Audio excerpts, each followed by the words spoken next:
একটা আলেম বানাতো। আমার ছেলে বলে গেছে ওই যুদ্ধের সময় যে মা আমার ছেলেকে তুমি বড় একটা আলেম বানায় মা, কোরআনের যেন হাফেজ যেন হয়, কিন্তু সেই আশা আমি করতে পারতেছি না। মাত্র 23 বছর বয়স, ঘরে রেখে গেছেন 6 মাসের শিশু সন্তান, বুক ভরা স্বপ্ন আর রাজপথের শপথ। 2024 সালের 5 আগস্ট কারফিউ ভেঙে ঢাকার আশুলিয়ায় ফ্যাসিস্ট শাসন অবসানের আন্দোলনে যোগ দিয়ে পথে নেমেছিলেন বায়েজিদ বোস্তামি। সেদিনই পুলিশের গুলিতে শহীদ হন তিনি। শুধু গুলি নয়, রক্তপিপাসু শেখ হাসিনার পুলিশ বাহিনী আগুনে পুড়িয়ে দেয় তার দেহ।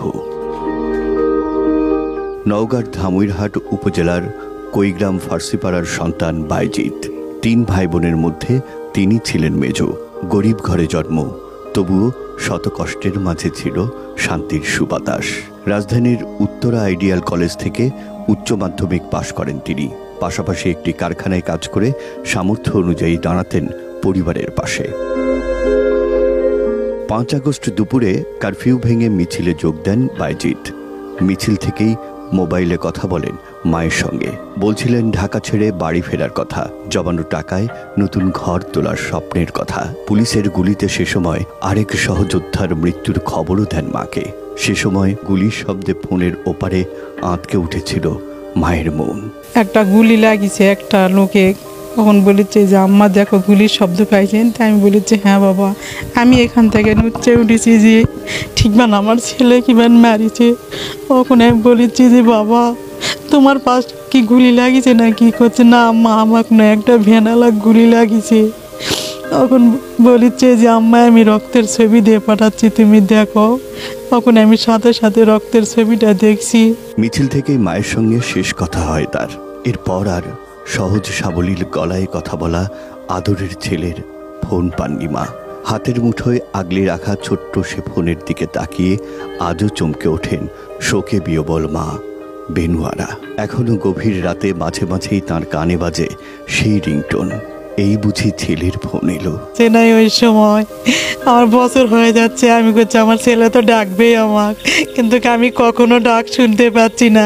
রাতে ঘুমের বেলাতে উঠেছি, উঠে আমার এই ফোনে আমার সন্তানের সাথে কথা বলি। এই ফোনে আর 2-1টার সময় আমি কথা বলি আমার ছেলের সঙ্গে, আর আমি কথা বলতে পারছি না। ঘুমের ঘরেতে আমি করছি আমার ফোন বাজিচ্ছে, উঠে দেখি না আমার ফোন বাজে না। বয়স কম হলেও বাবাহারা বায়েজিদ ছিলেন ভীষণ দায়িত্বশীল। পরিবারের দেখভাল থেকে শুরু করে আত্মীয় পরিজনের কাছে তিনি ছিলেন ভরসার প্রতীক।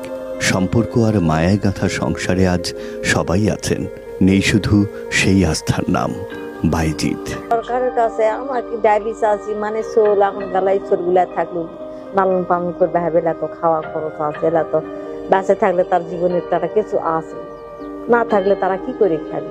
আমি চাই আমার ছেলে চাই, আমার ছেলে পড়ে গিয়ে ছিল, আমার ছেলে কি গুণি করে মানলো। আমি এটাই চাই ছেলে ফুবু হয়, আমি যেমন ভারত আছে খালি ছেলে দেখতে পাচ্ছি। মাত্র 30% টাকায় জমির মালিক হয়ে নতুন বাংলাদেশের গড়ে তোলার স্বপ্ন দেখা বাংলা বসতি। মায়ের সঙ্গে ফোনালাপের পর আর কোনো খোঁজ মেলেনি বায়েজিদের।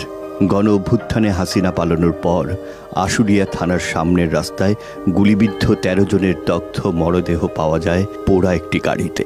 সেখানেই মেলে বায়েজিদের পোড়া দেহ। 5 আগস্ট বিকেলে গুলি করে হত্যার পর পুলিশই আগুন ধরিয়ে দিয়েছিল তাদের মৃতদেহে। স্থানীয়দের মোবাইলে ধারণ করা সেই নির্মম দৃশ্য দ্রুত ছড়িয়ে পড়ে সামাজিক যোগাযোগ মাধ্যমে। আমরা তার আগে অনেক যোগাযোগ করছি, কিন্তু আমার ভাইকে আমরা পাইনি আর কি, নেটের কারণে। নেট বন্ধ ছিল, ফোনেও পাই নাই, ফোন পুড়ে গেছে।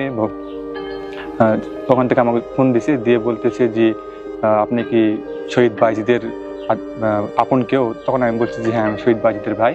দেশকে স্বৈরাচারের কবল থেকে মুক্ত করতে দরিদ্র ঘরের নিরীহ এক তরুণ বায়েজিদ বোস্তামি জীবন বাজি রেখে নেমেছিলেন রাজপথে। মিছিলে মিশেছিলেন, মুখোমুখি দাঁড়িয়েছিলেন পুলিশের বুলেটের সামনে।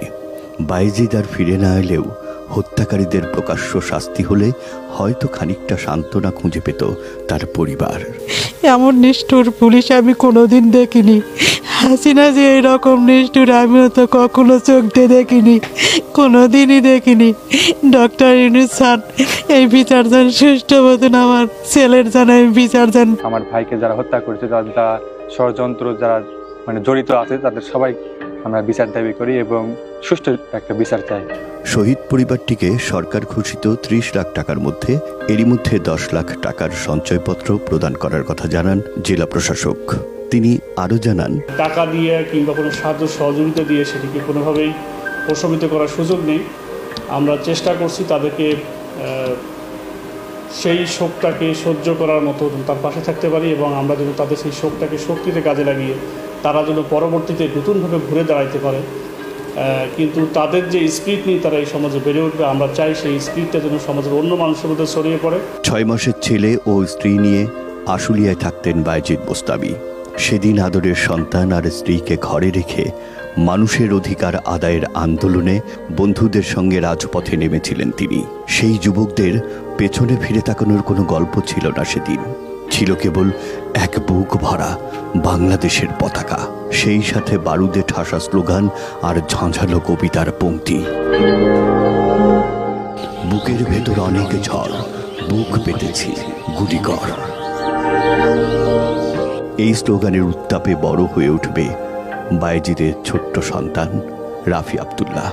হয়তো একদিন সেও হয়ে উঠবে আরেক বায়েজিদ বোস্তামি।